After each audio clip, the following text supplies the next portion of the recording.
The habeas corpus case, according to many scholars, is a black mark on the rule of law.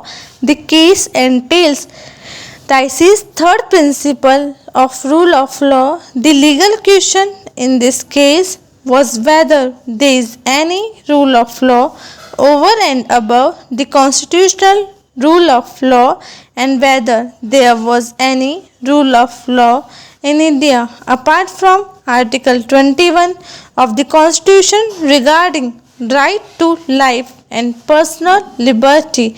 A five-judge bench with a majority of 4:1 in bracket going by strict interpretation bracket close held in the negative. The majority judges held that the Constitution is the mandate and the rule of law.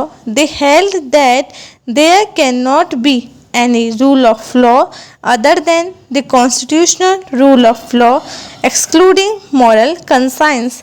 They held that there cannot be any pre-constitution or post-constitution rule of law which can run counter to the rule of law embodied in the Constitution, nor can there be any rule of law to nullify the constitutional provisions during the time of emergency.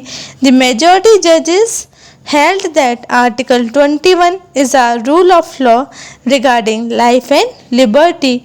No other rule of law can have separate existence as a distinct right. The rule of law is not merely a catchword or incantation. It is not a law of nature, consistent and invariable at all times and in all circumstances. There cannot be a brooding and omnipotent rule of law drowning in its ever